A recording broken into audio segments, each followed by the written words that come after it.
Hello dear students, আজকে আমরা এই ভিডিওতে জানবো যে যমজ সন্তান কেন হয় এবং যমজ সন্তান কি স্বাভাবিক এবং কাদের এই যমজ সন্তান হওয়ার সম্ভাবনা বেশি রয়েছে। দেখো, যমজ সন্তান দু ধরনের হয়ে থাকে, একটা হলো আইডেন্টিক্যাল টুইন্স এবং একটা নন আইডেন্টিক্যাল টুইন্স। আইডেন্টিক্যাল টুইন্স কাদের বলা হয়? যখন দুটো বাচ্চা দেখতে হুবহু একই রকমের এবং তাদের গায়ের রং থেকে শুরু করে বাহ্যিক স্ট্রাকচার এবং তাদের লিঙ্গ, অর্থাৎ দুজনই সেম লিঙ্গের হয়ে থাকে, একই লিঙ্গের, অর্থাৎ দুজনেই হবে ছেলে অথবা দুজনই মেয়ে। সেক্ষেত্রে আমাদের সেই টুইন্স বা যমজ সন্তানকে আমরা বলবো আইডেন্টিক্যাল টুইন্স। এবং যখন দুটো বাচ্চা দেখতে একই রকম হতেও পারে আবার নাও হতে পারে, দুটো বাচ্চার গায়ের রং একই হতেও পারে আবার নাও হতে পারে, এবং দুটো বাচ্চার লিঙ্গ একই হতেও পারে আবার নাও হতে পারে, সেক্ষেত্রে আমরা তাদেরকে বলবো নন আইডেন্টিক্যাল টুইন্স, অর্থাৎ দুটো বাচ্চা একই রকমের নয়।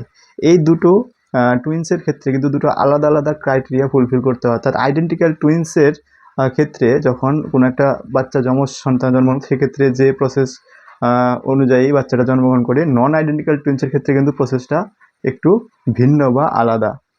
তো এখানে প্রথমে আমাদের বুঝতে হবে যে আইডেন্টিক্যাল টুইন্স কেন হয়।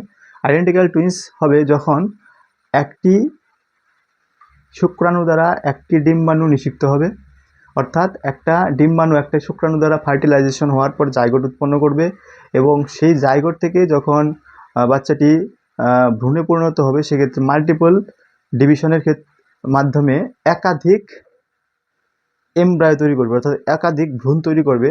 সেক্ষেত্রে যেহেতু একটি স্পার্ম বা একটি শুক্রাণু থেকে একটি ওভামের ফার্টিলাইজেশন ঘটেছিল, তাই এক্ষেত্রে আমাদের যে বাচ্চাটা আমরা পাবো সেক্ষেত্রে দুটোই সেম লিঙ্গের বাচ্চা হবে এবং দুটো হুবহু একই রকম দেখতে হবে। এটাকে বলা হয় আইডেন্টিক্যাল টুইন্স। এবং নন আইডেন্টিক্যাল টুইন্সের ক্ষেত্রে কি হয়?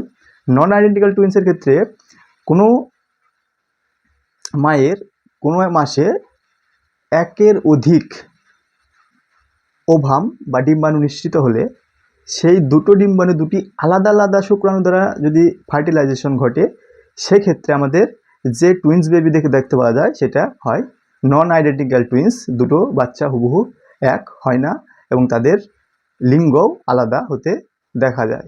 এক্ষেত্রে আমাদের বুঝতে হবে যে নন আইডেন্টিক্যাল টুইন্সের ক্ষেত্রে কিন্তু বাচ্চা দুটোর সমস্ত কিছু এক থাকলেও তাদের চেহারা এবং লিঙ্গের মধ্যে বৈষম্য থাকে, যেহেতু দুটো ওভাম দুটো আলাদা আলাদা শুক্রাণু দ্বারা নিষিক্ত হয়েছে।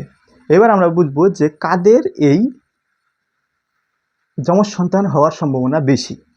যমজ সন্তান হওয়ার সম্ভাবনা বেশি যাদের, যে সমস্ত মহিলাদের অনিয়ন্ত্রিত মাসিক চক্র চলে, যাদের বিবাহ অনেক দেরিতে সম্পন্ন হয়, এবং যে সমস্ত মহিলাদের দেহে ইস্ট্রোজেন এবং প্রোজেস্টেরনের সাথে সাথে কিছুটা টেস্টোস্টেরন হরমোনেরও উপস্থিতি লক্ষ্য করা যায়, সেই সমস্ত মহিলার ক্ষেত্রে কিন্তু এই টুইন্স বেবি হওয়ার সম্ভাবনা যথেষ্ট বেশি।